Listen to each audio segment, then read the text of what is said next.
We will start with the development with pandemic and the Chinese fight against the coronavirus. When the COVID has been discovered as a contagious epidemic, China decided to build up two major hospitals with more than 2,500 beds to receive future patients of COVID, because we didn't think that the COVID would be a so spreading pandemic. Within a couple of weeks, the hospitals has been built and equipped with modern machines and ICUs. However, very, very fast, the number of patients of COVID completely overwhelmed the medical facilities in Wuhan. So even new hospitals built to receive patients were not sufficient enough to receive all these patients. So we transformed the sport and cultural facilities into temporary hospitals. More than 80,000 people were hospitalized and more than 2,000 died because of COVID. All in all, we have more than 4,000 people dead because of China.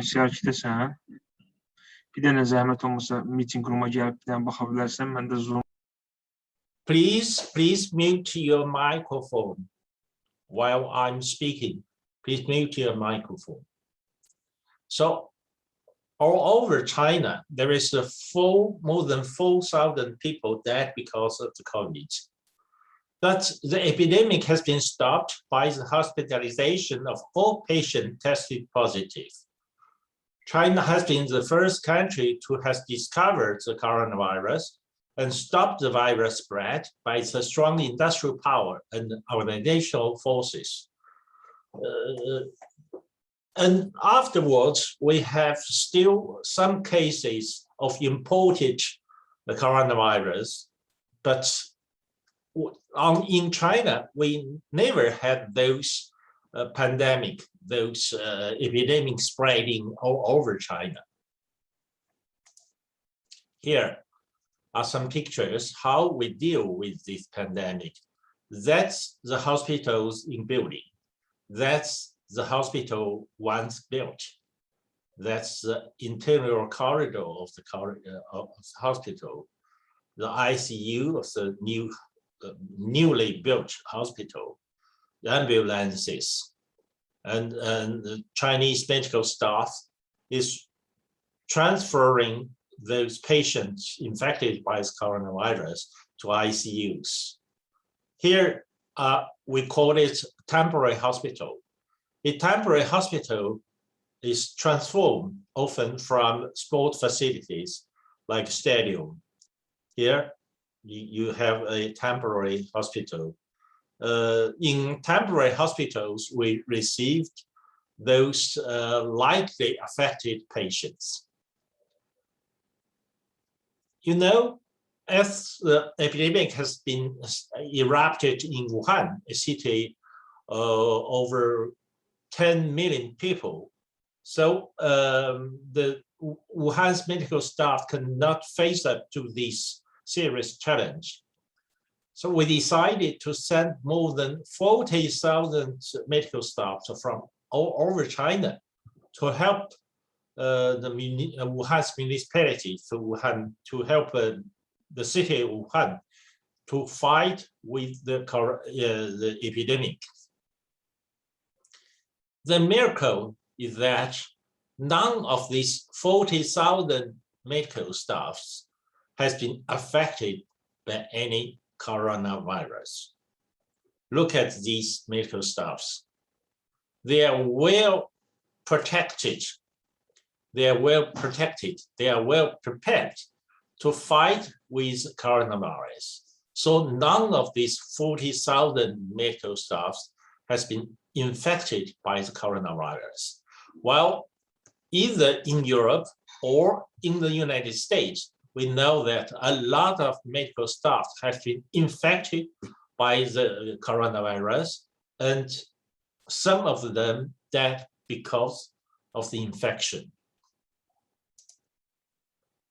Well, I just told you how China has have put into control the pandemic by its industrial forces and by its organizational forces.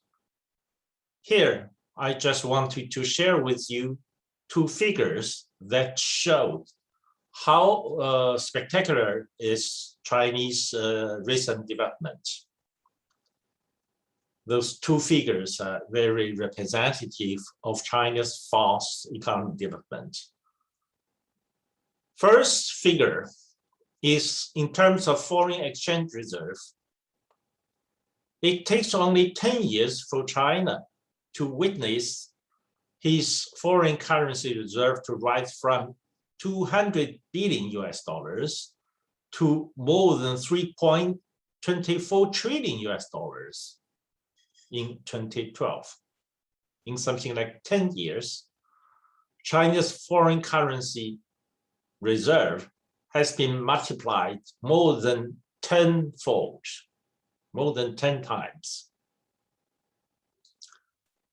Here, in terms of economic expansion, in the year 2000, China's GDP is 1 trillion US dollars.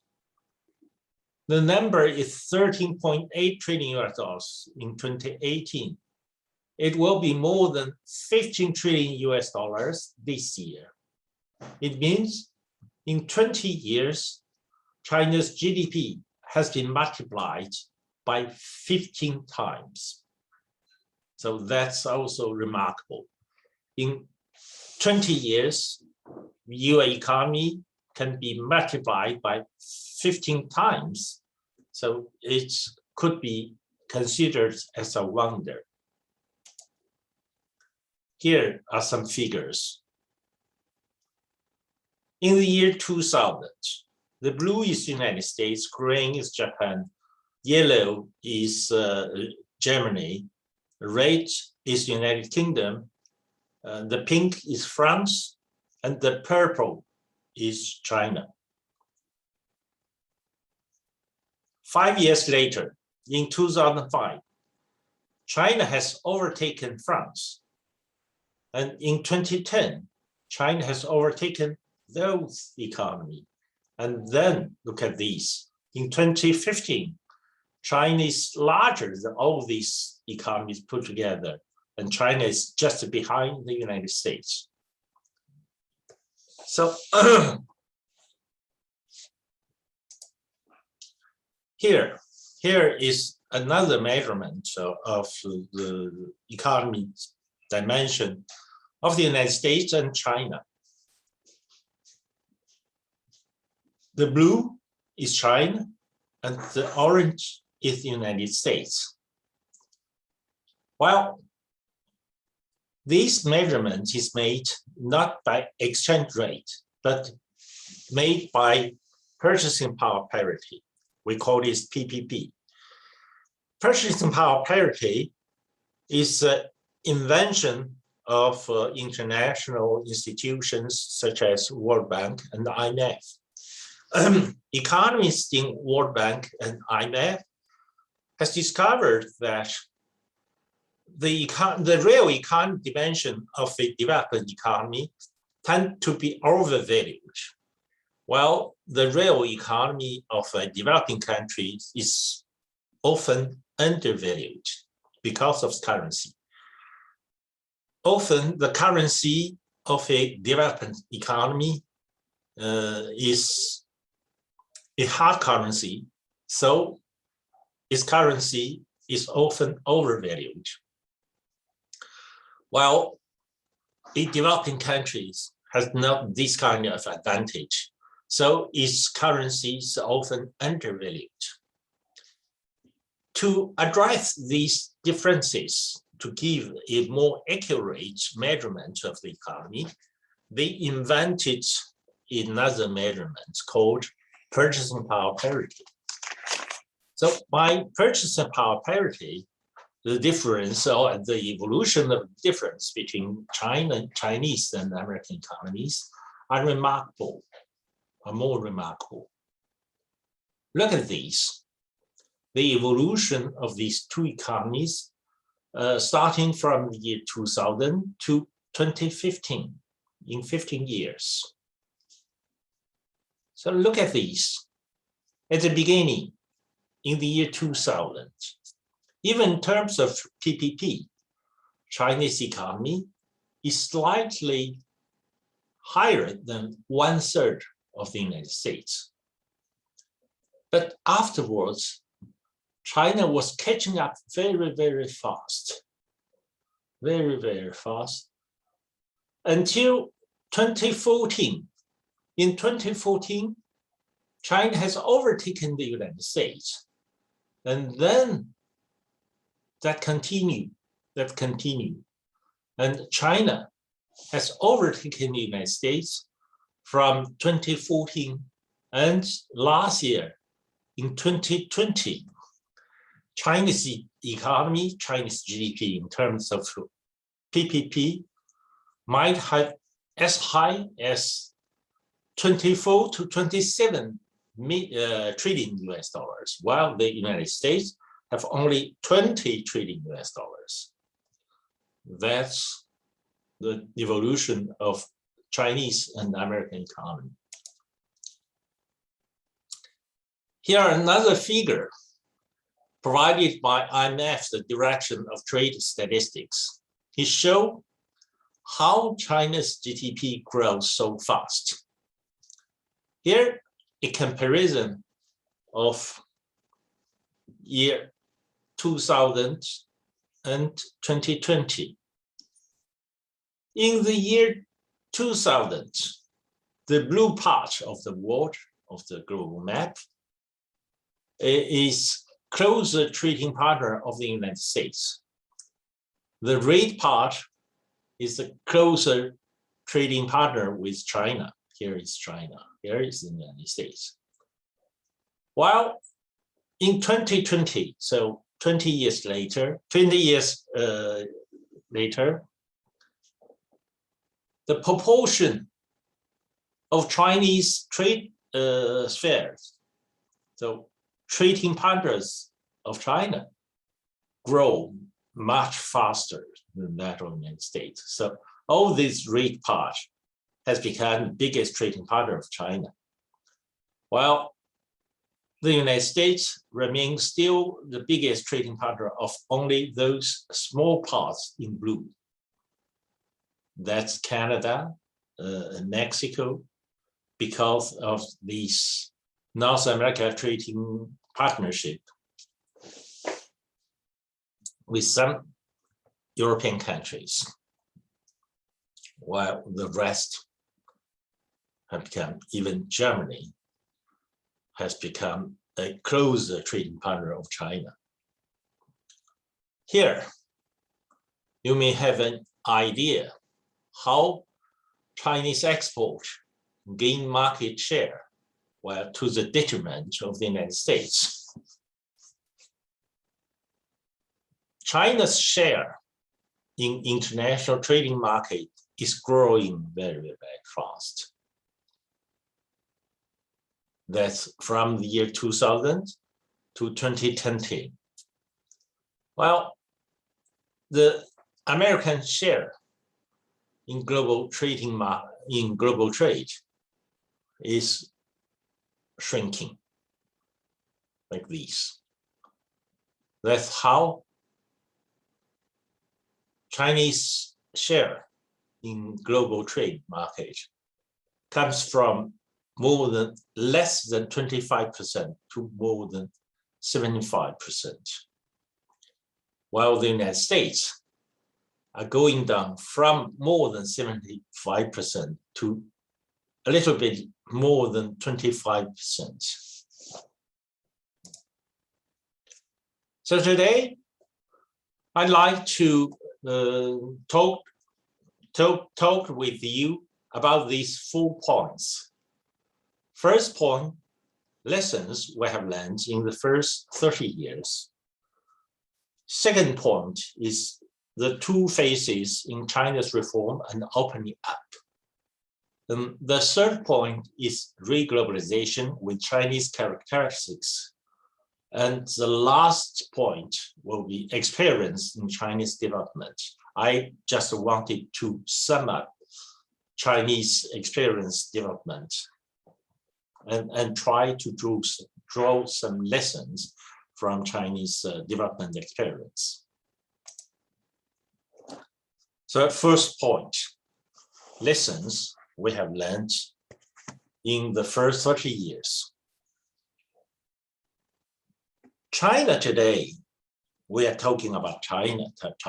Well, China today, People's Republic of China, has been created in 1949.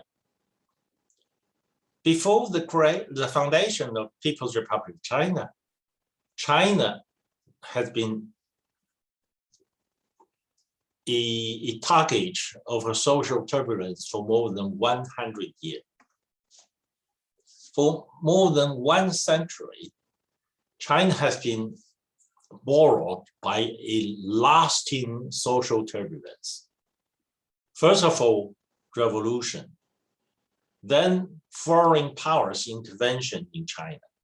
They tried to make China their colony, like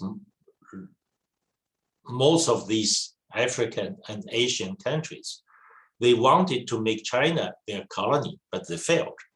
They failed, and then they created some concessions in China. Hong Kong has been the last concession of United Kingdom. And then they created some concessions in China. And then after 1949, almost all concessions in the mainland China has been rendered to China, except Hong Kong.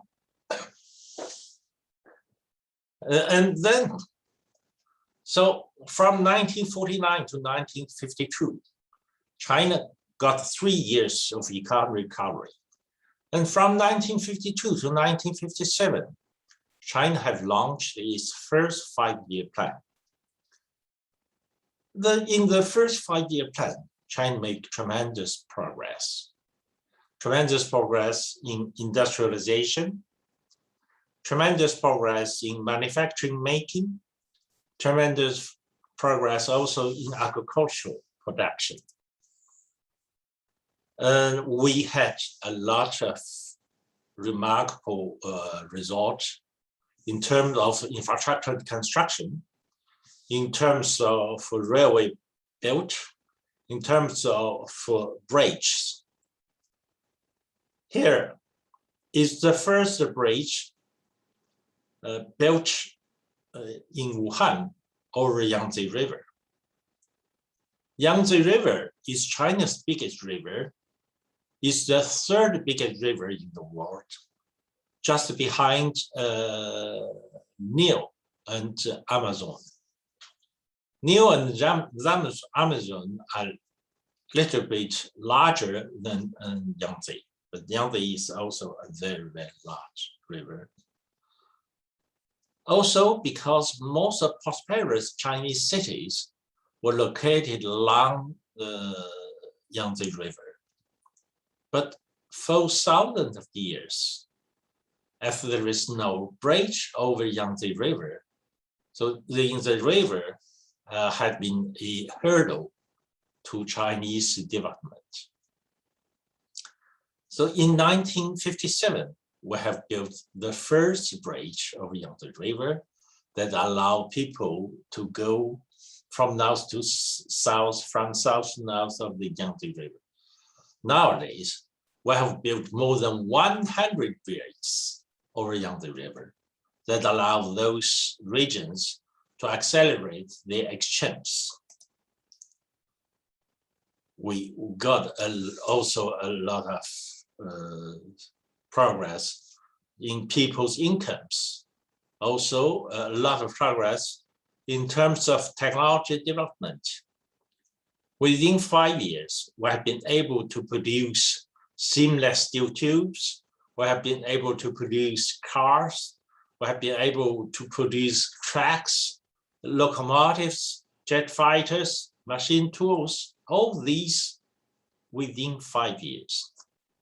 So the first 5-year plan was really remarkable in Chinese recent industrialization.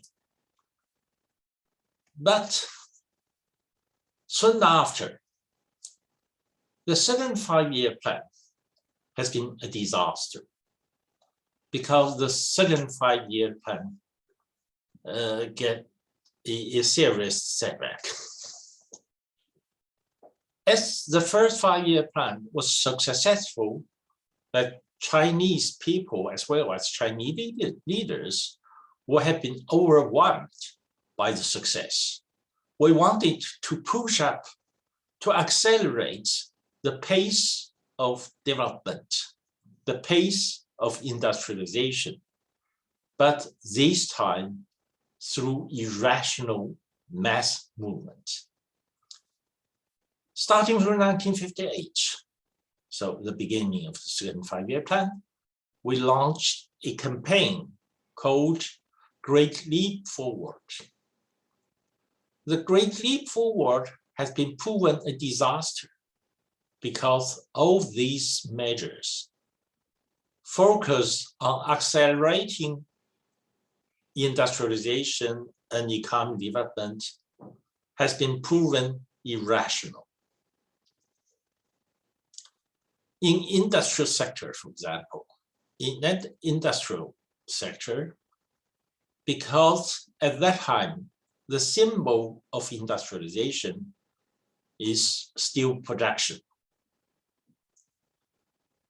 As China can only produce several million tons of steel at that time, so China feel it's not enough.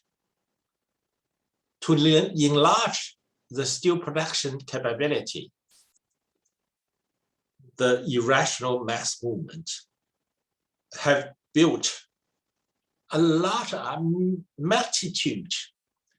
multitude of, we call it small furnaces. Those small furnaces were supposed to produce iron and steel, but in reality, those iron and steel produced by those small furnaces were of poor quality.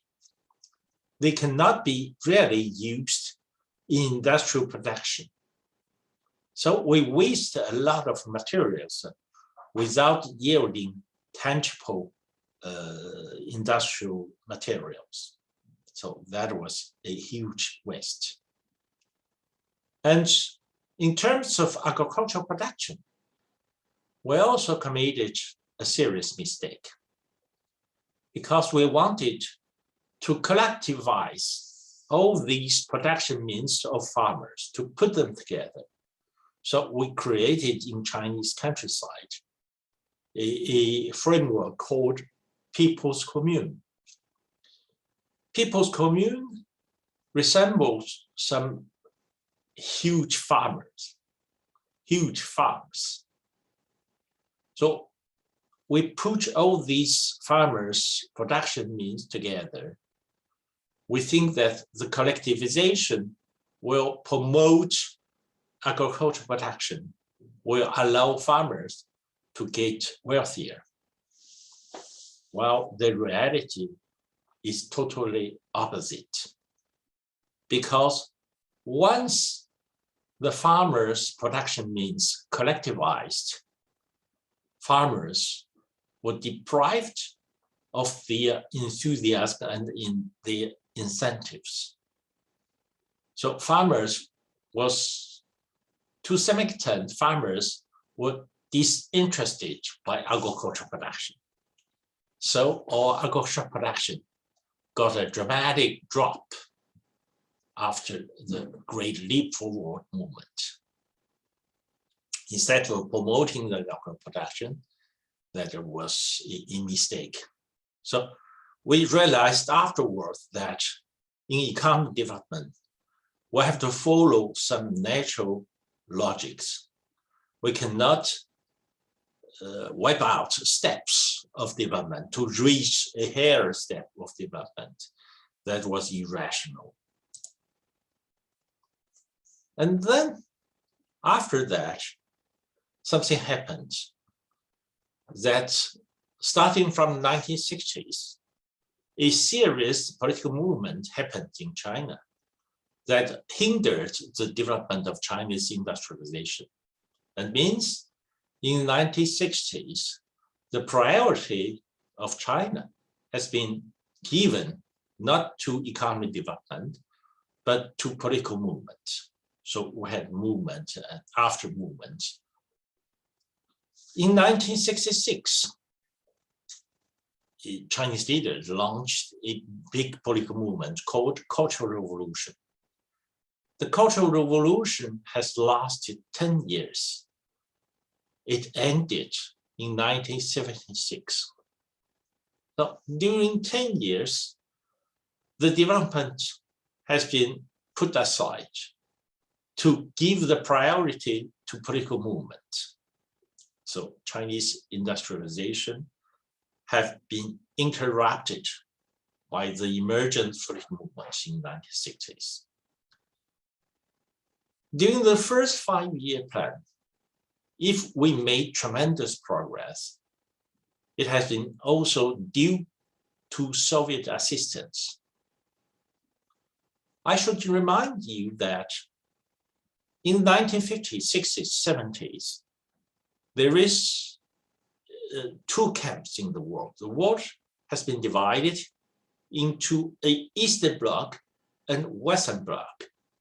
In Eastern Bloc, called Socialist camp, the Socialist camp is led by Soviet Union, while the Western Bloc is led by the United States, including Western Europe, Japan, Canada, and so on and so forth. While in the Eastern Bloc, led by the Soviet Union, there are some Central and Eastern European countries, plus China, Vietnam, Laos, North Korea, and Cuba in Cuba or Cuba. Cuba is in Spanish and Cuba is in English, in Latin America. So the world is divided by those 2 camps opposing. As China is part of the Eastern Bloc, socialist camps, China received huge assistance from Soviet Union. We got more than 156 industrial projects from Soviet Union with their experts. Those Soviet experts came in China, told us how to install those industrial equipments using those projects. So we made a huge progress within 5 years. But those assistance were not granted. Those assistances has been made in China, introduced in China from the Soviet Union as loans. So after a few years, Soviet Union wanted China to pay back those loans. You know that we committed during the second 5-year plan some serious mistakes. So China's industrial production, Chinese agricultural production has been lowered down. So we didn't have enough money to pay back those credits we have borrowed in 1950s, especially at the early years of 1950s.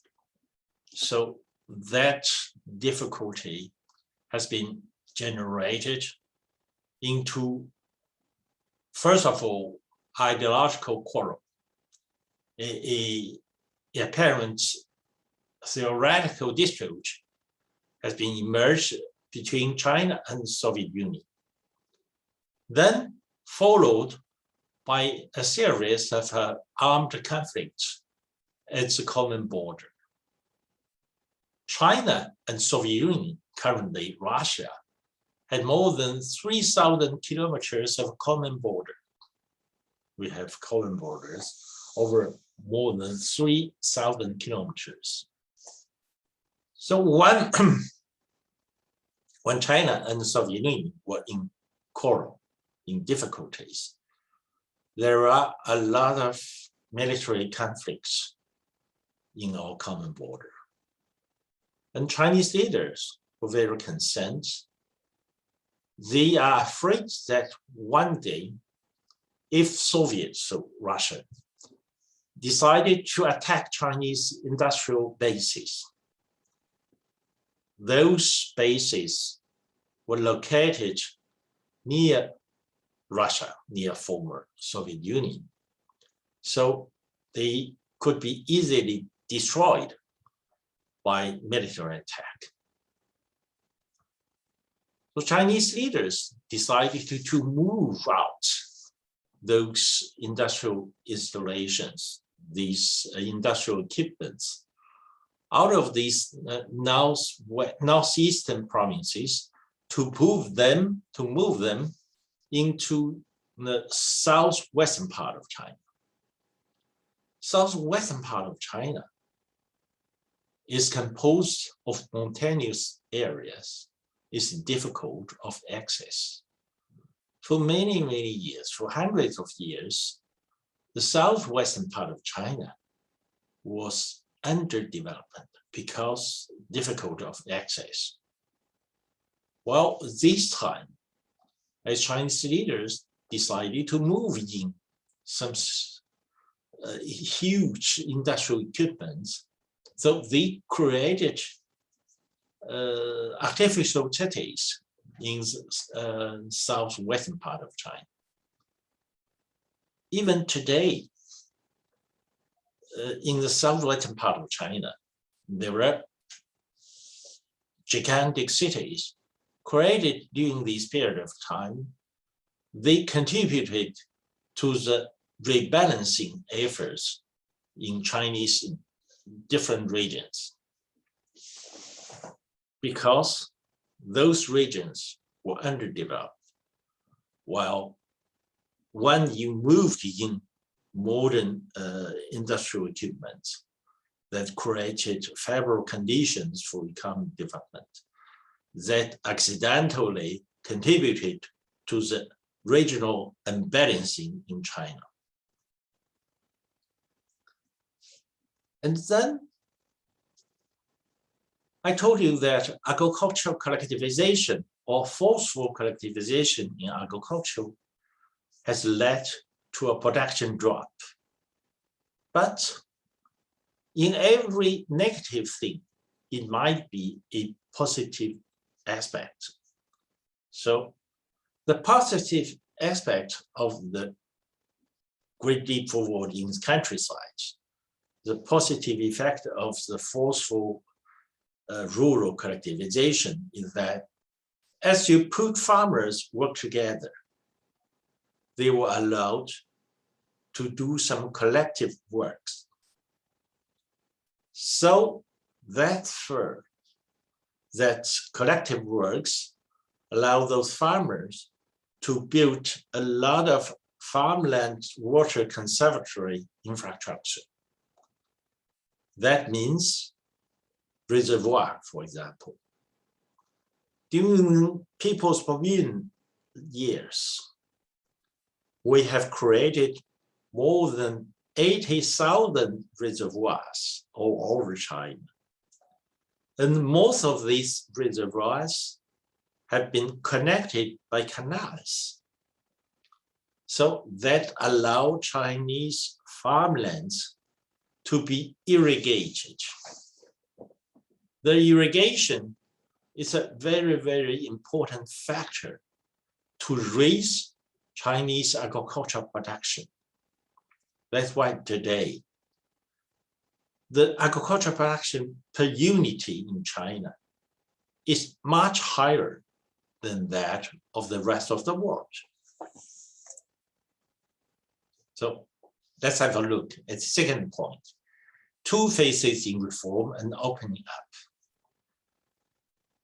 And after the end of Cultural Revolution, we think that we should put in some reform to raise agricultural production in the countryside, because with the development of people's commune, and with those forceful collectivization of agricultural production means China's agricultural production level was very, very low.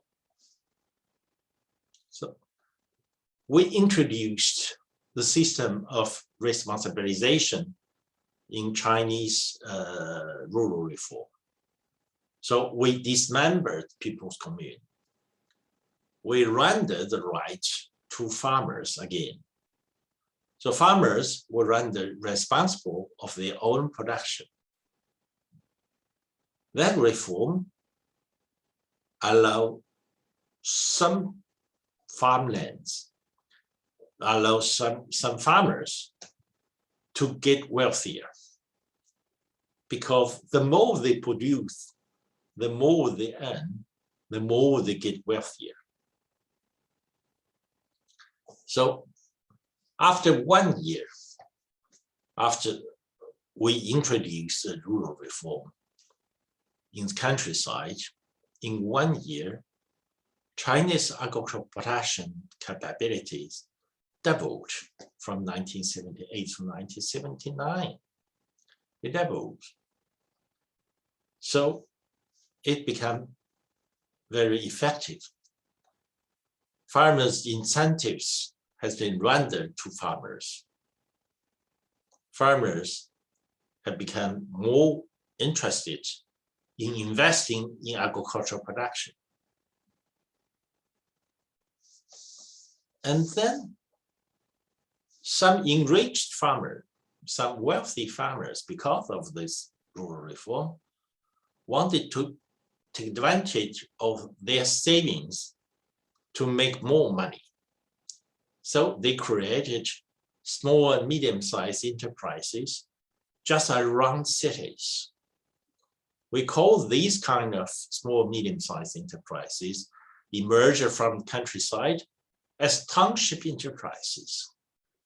So in the 1980s, there is emergence of township enterprises that have taken over the outsourcing work from the cities, industrial cities, that raised the productivity of those old industrial enterprises, and that enriched a lot of township enterprises.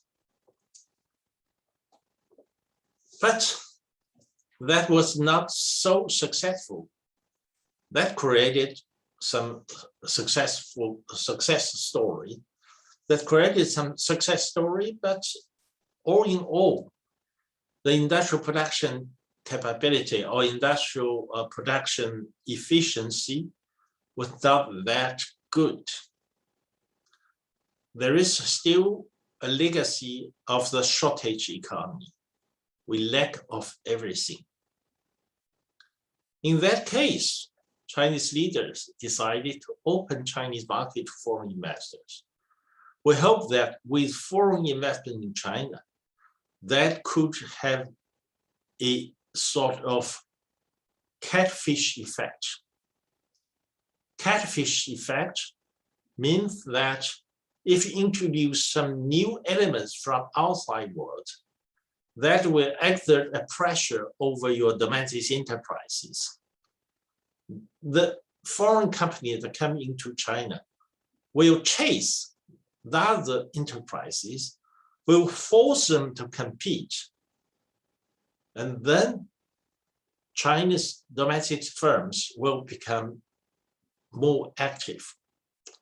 So in the long run, they will become more competitive. So that's why in the 1980s, Chinese opened its market to foreign investment. But the first investors in the 1980s are mainly Chinese living abroad, Chinese people living in Europe, in the United States, in Hong Kong, in all these countries. They brought in China some outsourcing work from development market. from the developed market. So Chinese first industrialization after that was light industry. Those Chinese farmers, Chinese workers are there to make garments, clothes for the order coming from those Europe and United States. We developed some light industry like shoemaking.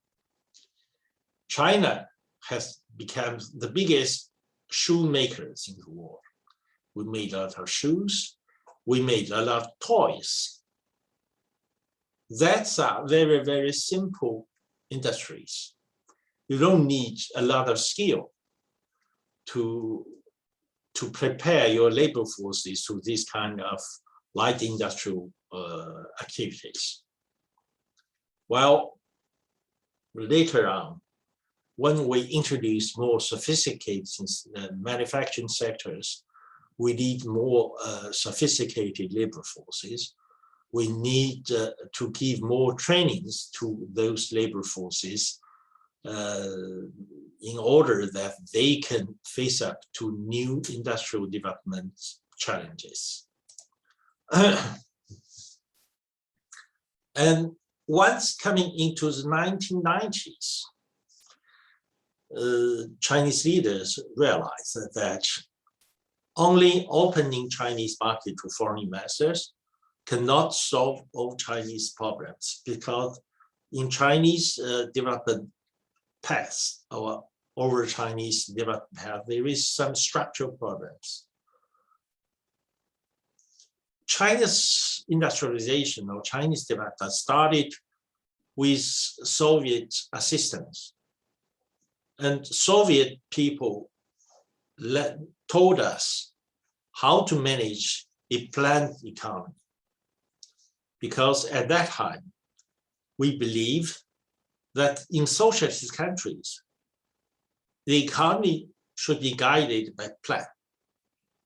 While in capitalist countries, the economy should be guided by market. So market economy is somehow characteristics of the capitalist camp, while planned economy is the characteristics of the socialist countries. We were firmer to some extent. We have believed in these kind of credential, but it has been proven completely wrong. So in the 1990s, Chinese leaders changed their mentalities. They said, even in capitalist countries such as France, United Kingdom, and Western Germany, they still have economic development plan, especially in France. So Chinese leaders said, if capitalist country can use the plan, socialist countries can also use the market mechanisms. So market economy is no longer the taboo in China's political vocabulary. We can use market economy as the target of our development. More and more people were talking about market economy. And from 1993, market economy has become recognized officially by Chinese leaders as a new model of development.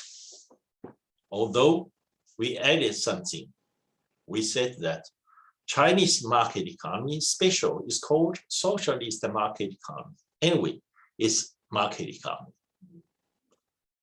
But as we have learned how to manage a planned economy from Soviet expert, we don't know how to manage a market economy in the market. What will be the role of the state? Well, what will be the macroeconomic management in market economy? We don't know this. China wanted to learn this. We have sent delegations of high-ranked officials to West Germany to France, to UK, to learn how to manage those macroeconomy. This kind of exchange of experience between China and Western European countries lasted for at least 10 to 15 years. From the beginning of 1990s up until at the beginning of 21st century, we have learned a lot of macroeconomic regulations experience from French people, from French experts, from German experts, and so on and so forth. And in the 1990s, we have decided to negotiate with those countries to be part of the WTO. But as China was not still member of WTO, China has some leeway to develop its own trade policy. We said that in order to accelerate the technology transfer to Chinese companies, we wanted to limit access of foreign companies into Chinese market. In the 1990s, more and more international corporations wanted to invest into Chinese market. So we asked them to make up a joint venture with the Chinese companies to create a joint venture in China in order to be operating in Chinese market. So individually, a foreign company cannot create its own affiliation in China. It has to create a joint venture with the Chinese companies in China. That was the trade policy in the 1990s. Well, once China becomes full member of the WTO, China is not allowed to implement such a practice, because this kind of practice is contrary to WTO rules. So that's why today foreign companies have created their own affiliation everywhere in China. While in the 1990s, they have created a lot of joint venture in China. We wanted to introduce more advanced technology into China, but these efforts has been proven unsuccessful because non-foreign companies, non-international corporations really want to share their industrial know-how with Chinese enterprises. So even if we have created a lot of joint ventures, Chinese companies didn't get a lot of know-how from their counterparts. But the settlement of those foreign companies in China have led to some spillover effect. The spillover effect is that a large number of homegrown enterprises have learned the example of foreign companies settled down in China. They have learned the management skills. They have learned technological skills.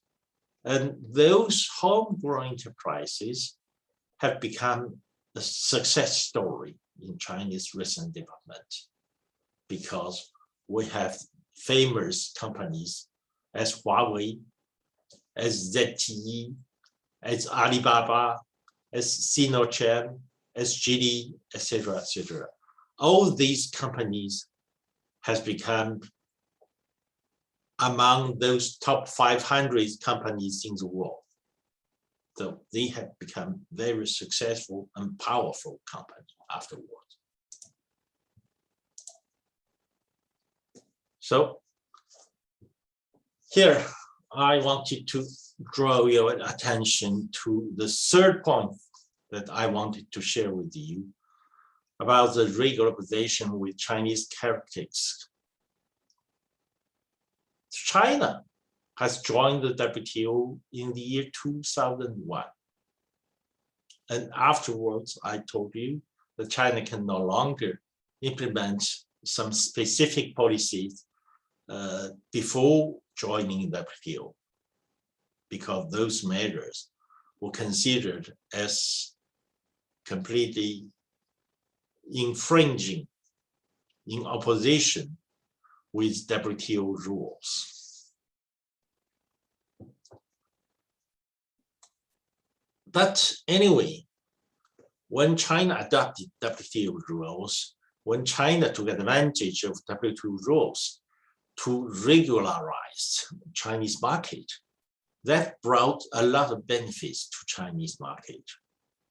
Chinese firms have become more regularized, and they have become more effective and efficient.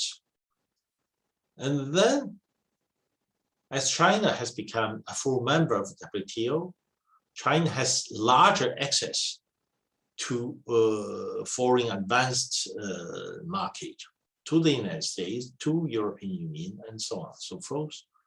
So afterwards, China got a very, very fast economic growth. From the year 2001 to 2010, during 10 years, China's GDP growth was about 10%. In average, its GDP growth is 11, 12, 13%. It's very high GDP growth ratio during this time. And this fast economic growth has been driven by an even faster export growth. China's GDP growth was about 10%, while Chinese export growth from 2001 to 2010 was about 20% every year. So every year, China got a new exporting growth, about 20%. That explains you why within 10 years, China's foreign currency reserve had been multiplied by more than 10 times, because Chinese export growth was even faster. But unfortunately, in 2008, there is a financial crisis, international financial crisis. And that international financial crisis interrupted Chinese growth, especially China's export-led growth, because China's export dropped dramatically. And that export drop leads to an economic transformation in China, because we can no longer rely on export growth to maintain a fast economic growth. We have to turn the economy to the focus from outside market to domestic market. So from 2009 and 2010, China turned to enlarging the investments in its domestic market, especially in infrastructure investments. And then this transformation completely changed Chinese picture. Because before that, China was still a backward country, especially in terms of infrastructures. China was still a backward country. Well, as China has investing very fast, China has been investing very fast in infrastructure. So rapidly, Chinese infrastructure has become very performing. In 2008, Chinese high-speed railway lines was only several 100 kilometers.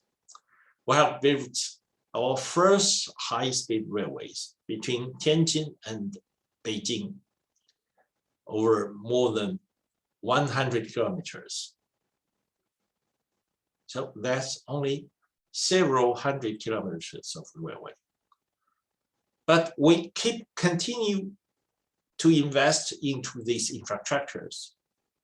So 10 years later, we have built more than 28,000 kilometers of high-speed railway. And last year, in 2020, so 12 years later, in 2020, we have built more than 35,000 kilometers of high-speed railway, which is far beyond the high-speed railway of all countries put together. If you put the whole high-speed railways of the world together, it makes less than 15,000 kilometers. So while we have built more than 35,000 kilometers. So that's a really big change in China. But the concern is that we witness the rise of that increase. And we noticed the rise of estate bubble. So Chinese leaders decided to chill down the growth, so that allow China to come into a new normal, to a new economy normal. The new economy normal means that China will no longer rely on its export growth-led model. Export-led growth model was the old model, the old normal. During the first decade of 21st century, from the year 2001 to 2010, the old normal was characterized by the faster export growth than GDP growth. While after 2010, because the external market was shrinking, China can no longer rely on export growth to support its domestic growth.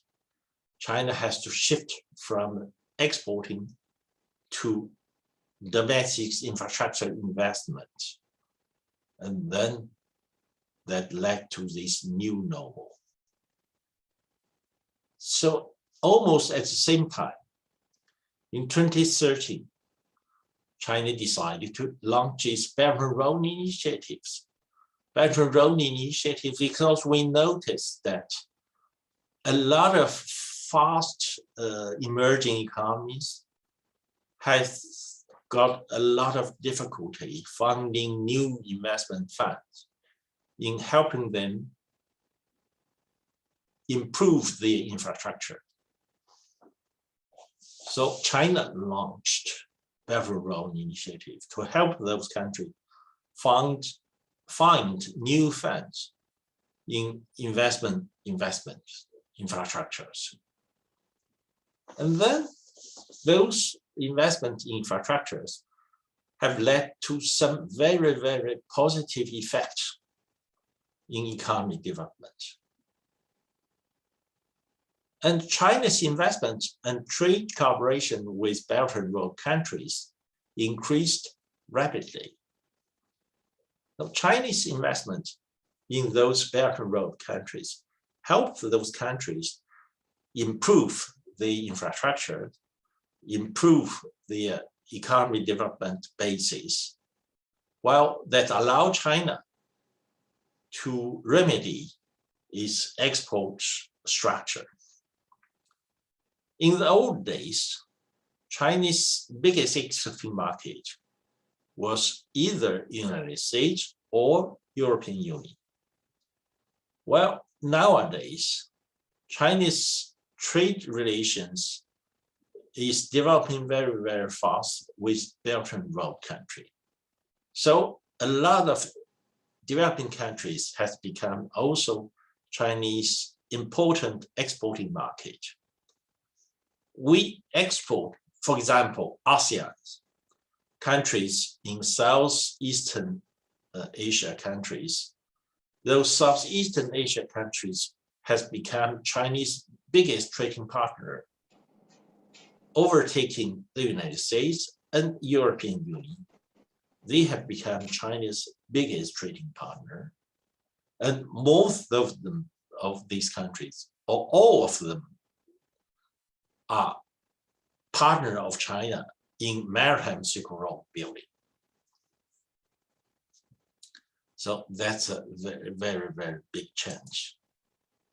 While on the other side of the picture, the protest, the mass movement has emerged in the United States, in Europe, in all these countries, because most of the people in the United States think that they were not beneficiary of the globalization.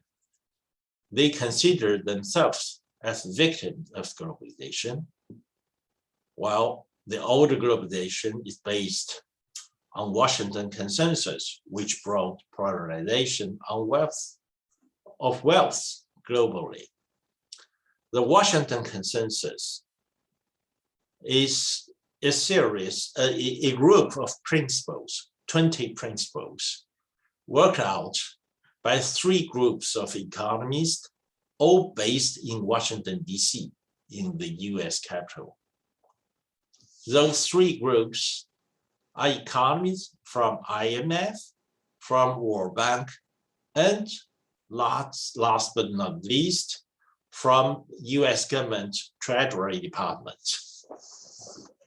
Those 3 groups of economists have worked out 20 principles as a prescription of development to developing countries at the end of 1980s, at the beginning of 1990s.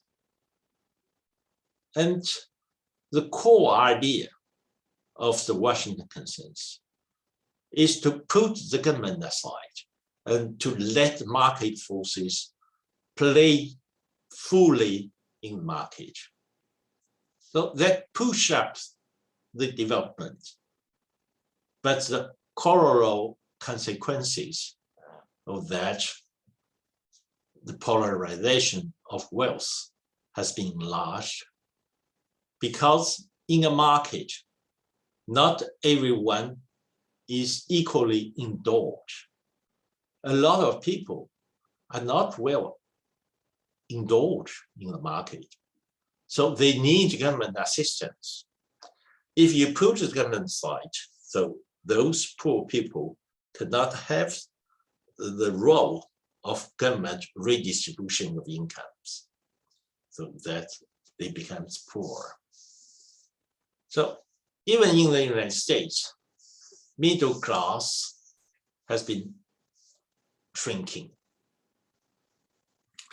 So people were unhappy about with the globalization. While China, on the contrary, China found itself benefited from the globalization. I told you, Chinese fast economic growth has been promoted by a free trade environment. Chinese export was faster than its GDP growth. So China was in favor of globalization. But we want the globalization to be under control. So China wanted to promote its own version of globalization. China's version of globalization is totally different from Washington Consensus, because we wanted to bring in, at the same time, market forces and government. That's why we think that Belt and Road initiatives might be a very useful instrument to promote China's Chinese version of globalization. For example, China held 2 conferences on Belt and Road cooperation. Once in 2017, the second forum on Belt and Road cooperation was held in 2019, just before the eruption of pandemic. So, in those 2 conferences about Belt and Road Initiative, we have more than 150 representatives from all over the country, from all over the world, to come to Beijing to debate those programs of development with Chinese government. China's government have concluded more than 270 agreements with those Belt and Road governments. So Belt and Road countries' governments. It means that we wanted the government to be involved into those common projects of development. Of course, a lot of enterprises, corporations concluded different agreements with Chinese companies, with Chinese governments to promote those common enterprises.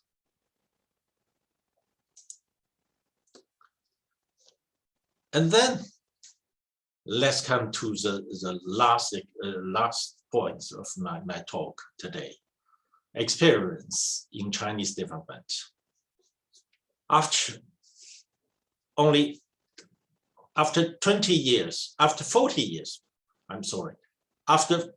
years of Chinese reform and outside to the reform and opening to the outside world, China realized a very fast economic development and industrialization. China had a very successful industrialization very fast in recent years. China's steel output accounts for more than half of the global production. China's steel production is more than 8 times that of the United States. You should still remember that during the first and second 5-year plan in China in 1950s and 60s, and we wanted to accelerate Chinese steel production because at that time, China's steel production was very, very limited, while we need urgently more steel for Chinese industrialization. Well, today, China's steel production is more than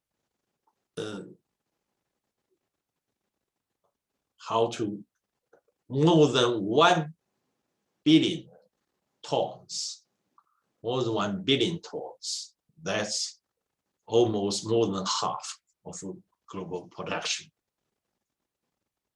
Well, I remind you that Chinese steel production capacity in the year 60s was only several million tons.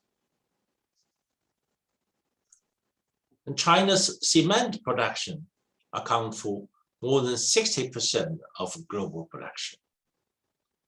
The huge production of cement and steel allow China to conduct a lot of infrastructure project building. China built the largest network of high-speed railway. China produced the highest highway in the world. China also built numerous airports in small and medium-sized cities. All these need steel and cement.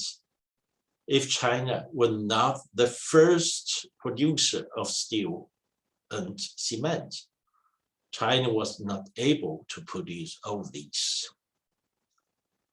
China's auto output accounts for more than 1/4 of the global production. So we produce more than 25% of global vehicles. It takes China 10 years to lead the subway in the world. Shanghai is #1, Beijing is #2. Shanghai has more than 700 kilometers of subway, and Beijing has more than 680 kilometers subway. And those big cities, those mega cities in London, in Paris, in New York, they have put more than 100 to 200 years to build the subway network, while we just put 10 years. That's how Chinese fast industrialization can help China realize all these, how China built those roads in the middle of mountains.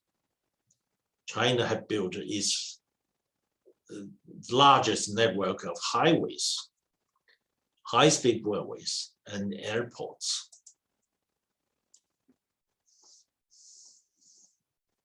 And China has produced a lot of manufactured goods.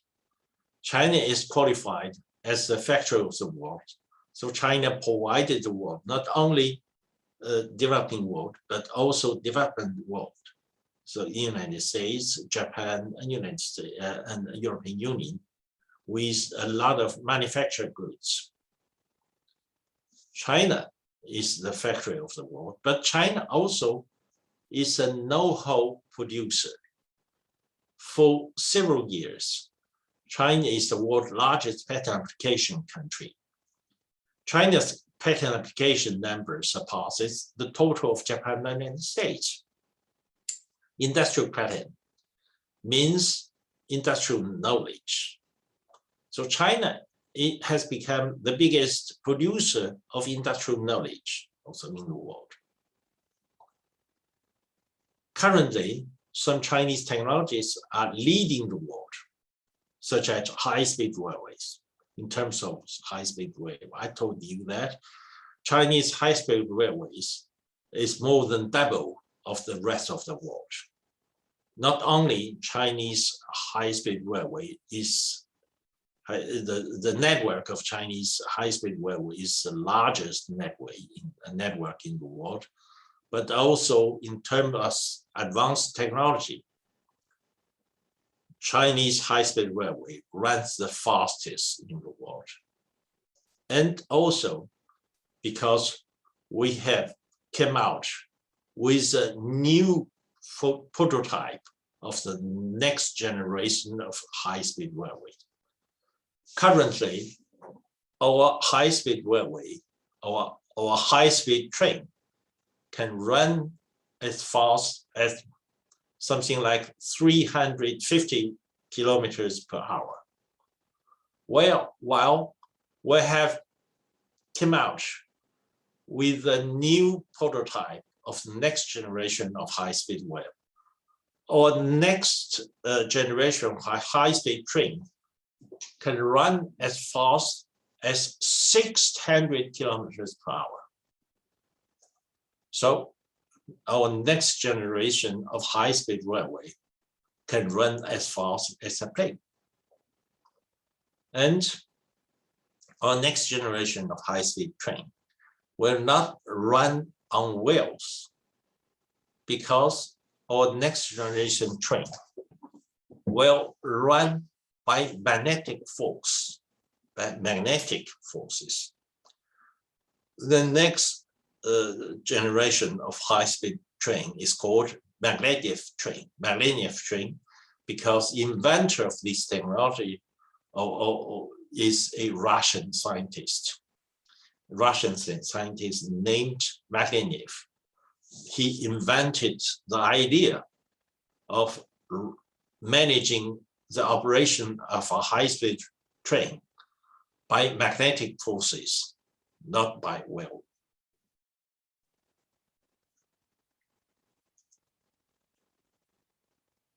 Quantum communication, China is leading the world. China's industrial output surpassed that of the United States in 2010, and doubles that of the United States now. Here's some statistics provided by World Bank about Chinese manufacturing production and agricultural production. So in the year 2018, Chinese manufacturing output matches that of the United States, Germany, Japan, and Germany put together. While last year, in 2020, Chinese manufacturing output surpasses that of these biggest manufacturing country in the world. In terms of agriculture output, last year, in 2018, not last year, in 2018. In 2018, Chinese agriculture output is almost $1 trillion US. So it surpasses that of the United States, Japan, and Germany. It represents almost 5 times the agriculture output of the United States.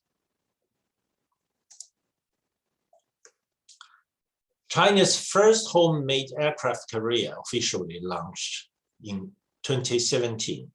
And this year, in 2021, China will launch the second homemade aircraft carrier. China launched the world's first hack-proof quantum communication satellite in 2016. China made the world's first optical quantum computer in 2017. China has decided to join the game of big airplane making. Currently, there are 2 famous air making companies. That was Boeing and Airbus. Boeing and Airbus are rivaling for the global markets. They're producing big airplanes, main flights. Well, China decided to join the game. China decided to make also these big planes. And this year, China will deliver its first homemade big plane to domestic and international buyers. See, in all these sectors, China had made tremendous progress here. China is the biggest. China has most important ports of the world. And in terms of equipment, China produces more than 80% of port equipment in the world. China has the most powerful hydraulic power plants. China produced the most powerful supercomputers. China is the biggest producer of drones, and China's drones was inseparable from US Army. So everyone account on Chinese-made drones. And China made recently big progress in space technology. So China launched its own space station, and then China is sending astronauts to space to help to build these space stations. So here, China made tremendous progress in space technology. We have landed a vehicle, the vehicle over the far side of the moon. The far side of the moon is difficult of access, but we succeeded in landing a vehicle on the far side of the moon. And the vehicle has brought back some moon soil to our planet so that we Chinese scientists can analyze the components of the moon soil. So it seems that with those materials, we can extract some useful elements from moon soil that could help China make tremendous progress in its next generation of nuclear power plants. And we have launched also a vehicle in Mars. So in Mars, those kind of vehicles is walking along.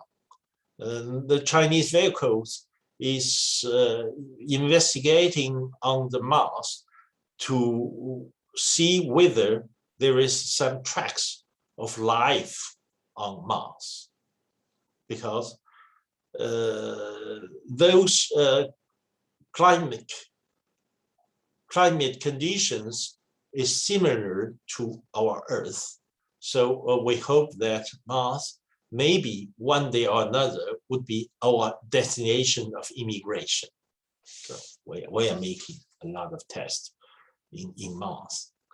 So not only we made tremendous progress in space technology, we also made tremendous progress in deep water detection. So here are some deep water detectors made by China.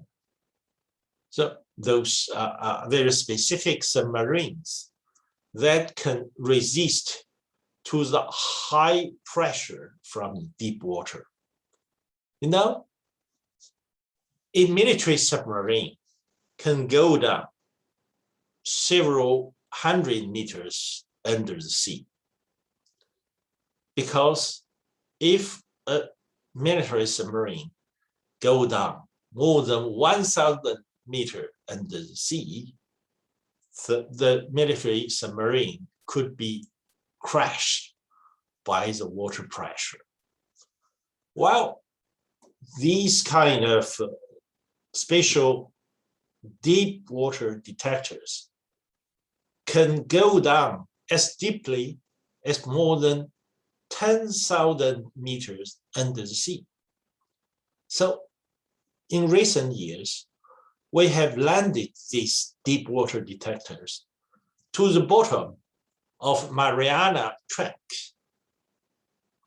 Mariana Trench is the deepest trench over this planet. It means that from now on, there is no secret for Chinese people in those deep water, those oceans, because our deep water detectors can go there to discover all these secrets hidden in deep water. Oh, here I prepared a short video to show you how Chinese astronaut is working. Is working with in Chinese space station to try to set up this space station, because the space station is not completely set up. We will still need. 机器会一直在这儿存活。我们传上去这样的这个适配器，这样的话机械臂可以在这个传上去的。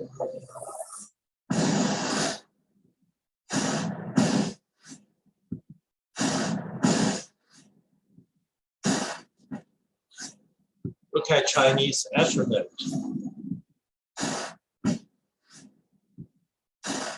Look at Chinese astronaut.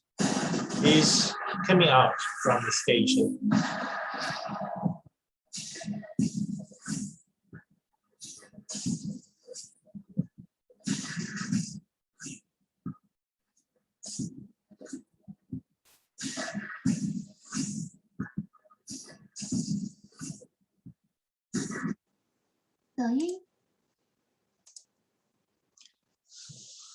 Out of top bridges in the world, 9 are in China. All these bridges. China built all these large bridges across Bay. The large bridge in China surpassed more than 60 kilometers. Those large bridges. China built also the highest bridge in the world. So a lot of tourists coming from the United States, from Europe, they are making so-called air diving in China. So parachute. They are making parachuting over those Chinese bridges. Out of 10 top ports in the world, 8 are in China. So China disposes of the most important ports in the world. And the specialty of these tracks running over Chinese port is that there is no cockpit. Look at these. So those cars are driverless. You don't need a driver to conduct such a track. The track is running automatically over the port. You don't need. And China provides more than 80% of global port equipment all over the world. China is providing those port equipment to the United States, to Brazil, to France, to every country. Almost 80% of global port equipment are provided by China. If China made the tremendous progress in infrastructure building, it's because she has made even greater progress in construction machine making. If China were not able to produce those gigantic construction machines, China cannot afford to build those highways in the middle of the mountain, to build those high-speed railways, to build those highways. That's because we have those gigantic machines. Look at these. That's the biggest shell machine made by China. Look at the proportion of people in comparison with the machine. So that's gigantic shell machine. You can dig tunnels. You can dig subways. You use this kind of shell machine for building subways and tunnels for train, subway, or high-speed railway. That's something very special. A Dutch student traveling in China, he find Chinese high-speed train running so smoothly. He just wanted to make fun. He just tried to put 4 coins on the window of the train while the train is running. And he succeeded. He succeeded in putting 4 coins on the window of the high-speed train. The train is still running. Here, I just wanted to share with you another short video made by some American tourists in China about, they are talking about Chinese high-speed railway. We are traveling at 306 kilometers an hour at this very moment. And do we even feel it? That is on the side, without even, you know. I think that unless you've been to, like, Japan has a very, very good travel industry. Yeah, Germany and France are not too bad. Yeah, but I think China now has way more than all of those countries put together. You know, they've made that as like a mainstay of their policy to connect all the major cities by high-speed rail, and they're now working on even the sort of smaller cities. Yeah. You know, so it's really not difficult to get from A to B at all in China on the train. Any major city to another major city is pretty easy. I feel like, and this might be a bit naive, but I feel like there's a lot of the hatred to China is based in jealousy. Oh yeah. You know, like China's got all of this stuff and in a very robust transit system. They've got no COVID. They've got a growing GDP. They've got all of these things. So there's instant. We were talking about this earlier, and this is kind of off topic, but there's this kind of like mentality of instead of compete, we're just going to blame. Yeah. You know what I mean? Speaking of jealousy, I have my own theory on that. In that it's kind of like the Western governments want to keep what's really happening in China away from their population city, because at some point those populations go, well, we've been paying all this tax for all these years. Yeah. Where's all the money gone? Yeah. Why do we have such shitty infrastructure compared to China? when relatively they, you know, in their timeline, they've only been a rich nation for a very short amount of time, whereas the UK and America have been rich nations for much, much longer, but yet their infrastructure sucks compared to China. So where's all the money gone? Maybe like you were saying earlier, it's all gone on weapons and wars. Yeah.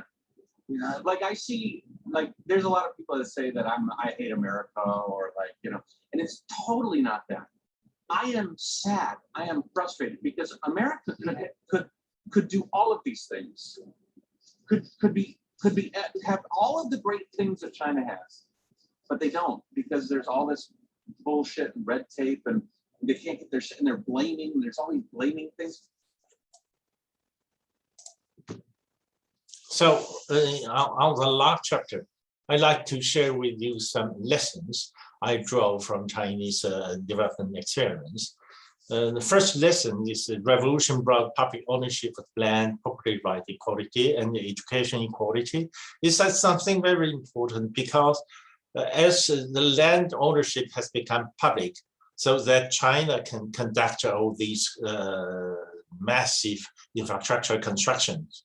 So China can build those highways, high-speed railways, those airports, while in other developed countries, as the property land was private, so the government have to negotiate with a multitude of landowners that stop them from having the right of constructing of those infrastructures. In India, for example, in India, they don't have those high quality infrastructure, because Indian government has to negotiate with a multitude of property landowners, and that was so hard. Second lesson, that marketization should benefit the lower classes in support to obtain the support of population for your reform. We have always paid attention that those reform measures will be beneficial to lower classes. That's something very important. The third lesson, we have just paid attention to avoid that our reform should be incremental, and we avoid the shock therapy prescribed by those Western countries to transition economy, especially to Eastern Europe and to Russia. And we know that the shock therapy have plunged their economy into a deep recession.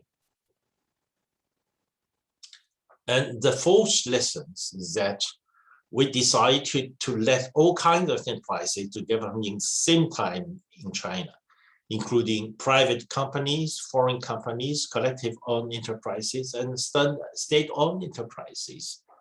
Here, I wanted to make a metaphor for you.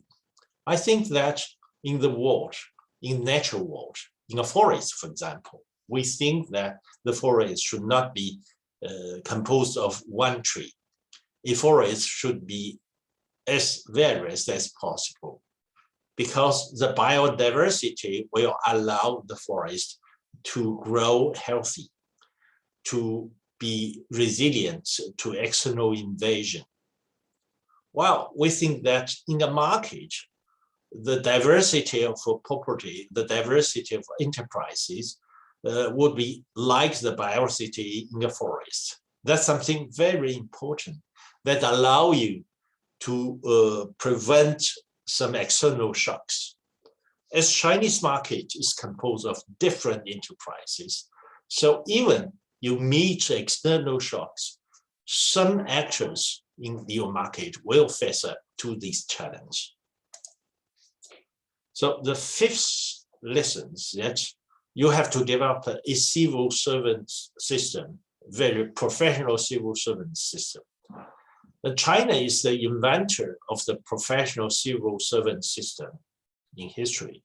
We have invented a professional civil servant system more than 2,000 years ago. Since the first emperor had reunified the country, we have invented, we have developed a very competent professional civil servant system.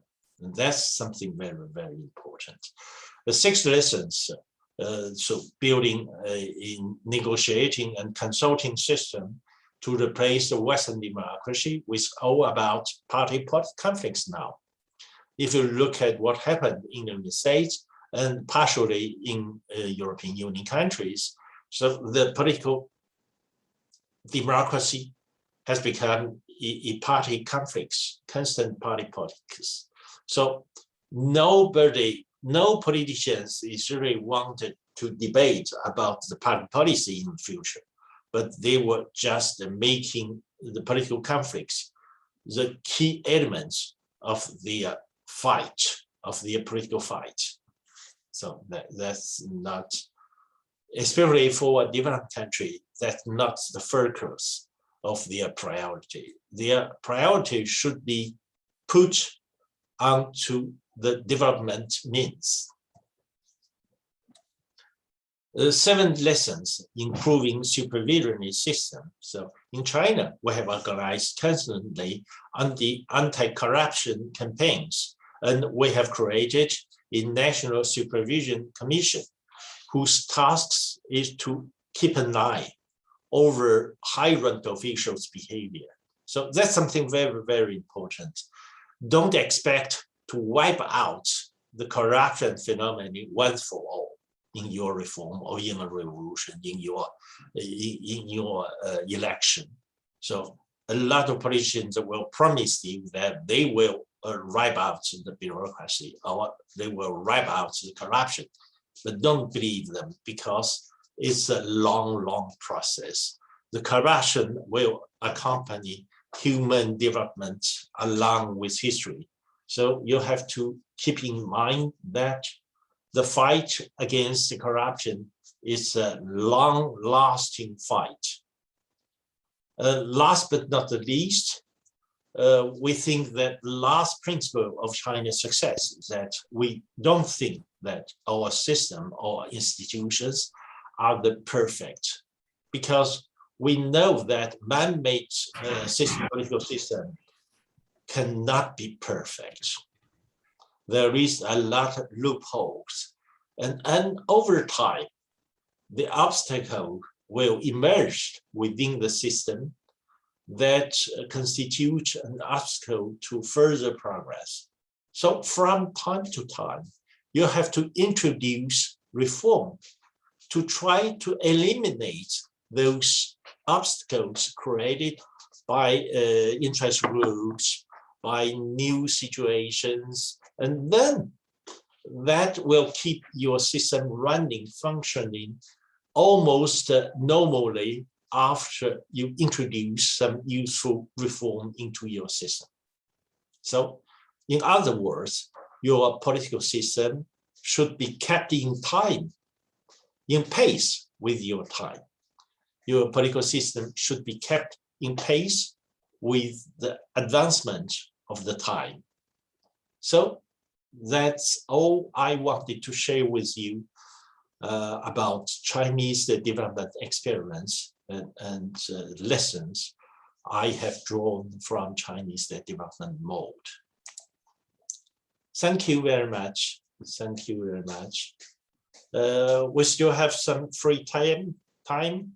If you have questions or you have comments, they are welcome. Your comments and criticisms, your suggestions, your questions are welcome.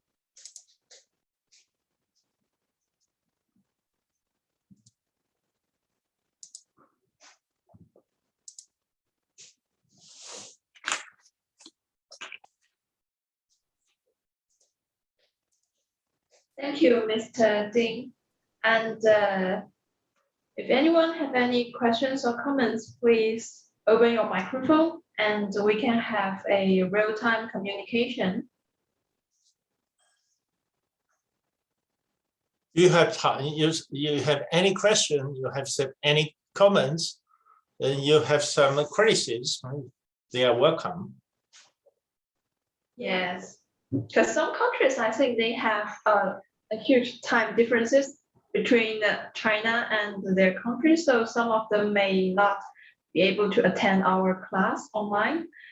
And we will give them the record. And if they have any questions, I think they will type the questions into the WhatsApp group, and maybe we will transfer that questions to you, Mr. Ding. Yes, yes, of course.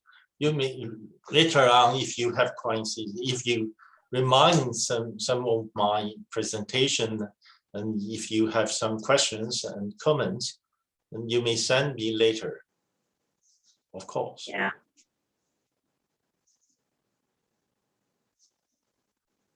So if there's no more questions or comments, then we shall call an end to the lecture today. And thanks again to Mr. Ding Fan, and we'll see you tomorrow when we'll have our opening ceremony and the more interesting lectures. See you. So yes, thank you very much for your attention. And then I hope that in the near future, I can come back with other topics about Chinese economy. So thank you very much for your attention. So I'm leaving now. Yeah. Thank you.